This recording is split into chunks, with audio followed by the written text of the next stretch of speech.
Hello, teacher. My name is Maria Del Guevara Barnuevo. I am a student of the Faculty of Medicine, and today I'm going to talk about Japan. That it's my favorite country, specifically the cities Tokyo and Hiroshima. So let's talk about the weather. Okay, in Tokyo, the summers are short, warm, muggy, wet, and mostly cloudy, and the winters are very cold and mostly clear. Over the course of the year, the temperature typically varies from 2 Celsius degrees to 15 Celsius degrees, and it's rarely below 1 Celsius degrees or above 33 Celsius degrees. So Hiroshima has better weather than Tokyo. In Hiroshima, the summers are short, hot, wet, oppressive, and mostly cloudy, and the winters are very cold and mostly clear. Over the course of the year, the temperature typically varies from 3 Celsius degrees to 31 Celsius degrees, and it's rarely below 1 Celsius degrees or above 35 Celsius degrees. So let's talk about the economy. Tokyo is one of the largest and most developed economies in the world. It has highly educated people and well-planned industries workforce, and it's large. Affluent population make it one of the world's biggest consumer markets. Since the war, Tokyo has taken over from Osaka the role of leading industrial center in the country. Hiroshima has a highly diversified manufacturing base, heavy industries such as metals, chemicals, machinery, transportation equipment, and oil refining. The Tokyo economy is better than Hiroshima as well. So let's talk about the tourist attractions. Sensoji is Tokyo's most visited temple enshrines a gold image of Kana. It's always packed, and particularly on weekends, consider visiting in the evening to see it with fewer people and the buildings beautifully illuminated. So the world famous tourist attraction is Ginza. You can almost see the money flow there. Every corner in Ginza seems to be prepared with upmarket fashion boutiques. It's so well planned. You will also uncover several Michelin-star restaurants that are overbooked, but represents the pinnacle of Tokyo fine dining.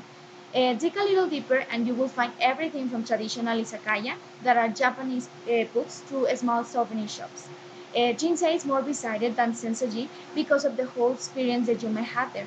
In Hiroshima, and the dome acts as a reminder of the force and untold suffering caused by the bomb, while it continues to symbolize the fight to rid the world of nuclear weapons and bring about the world peace. So the most interesting place to visit is the dome because it has a lot of history to learn. Let's talk about the natural features. Many visitors to Japan return home with a harder misconception that Japan is large, densely populated megacity. In fact, over two-thirds of Japan are covered by forest hills, compared to less than 10% residential and industrial land.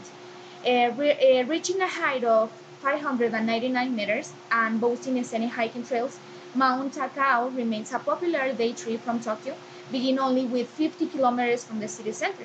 You can choose here from several trails that lead from the base of the mountain to the top, or take the funicular train halfway up to East Argus Plain. Enjoy the fresh air and the variety of wildlife on your trek to the summit, which offer views of Tokyo and even Mount Fuji on a clear day. You can take a ferry ride to Miyajima, a scenic island off the coast of Hiroshima, known for its Shinto shrine with a traditional torii gate. Stroll along the waterfront promenade, visit the famous shrine, or wander the islands, parks, and forests, home to the woolly and furry Roman monkeys.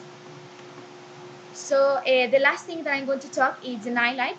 So I'm going to talk about two different places, that is Shinjuku, that is in Tokyo, and also Nagarekawa, that is in Hiroshima. So first of all, starting with Shinjuku, Shinjuku is the funniest district of Tokyo, but always is crowded. Some people say that it's overrated, but it's not true, because boredom is not a possibility in that frenetic, upgraded, or issued section of Tokyo, where you can find fun-loving and culturally diverse people to have a great moment. It's guaranteed that you are going to have an excellent night. Shinjuku has more interesting nightlife than Nagarekawa. The nightlife here runs the gamut from rowdy izakayas and beer bars to red light entertainment and the famous high-tech robot restaurant that is overpriced but it's worth the pay. As well as Tokyo, a small but legally gay district, here you can find open-minded people. Let's continue with the Hiroshima. Oh, I forgot to change my slide. So Hiroshima, even though Nagarekawa is not as fun as Shinjuku, Nagarekawa is less expensive and slower pace than Shinjuku. The nightlife in Hiroshima is not as good as many other large Japanese cities. It's slow pace and delay, so you may have to hunt a little to find a good nightclub or bar. Nagarekawa is the main entertainment and the red light district, so head there first. Mac is a small discotheque that it's open very late, so you can try to get a discounted because they don't always have the latest music, so it's a little expired. And that will be everything for my Japan guide tour. I hope you enjoy it and consider to visit this country someday. Thank you for your attention, teacher.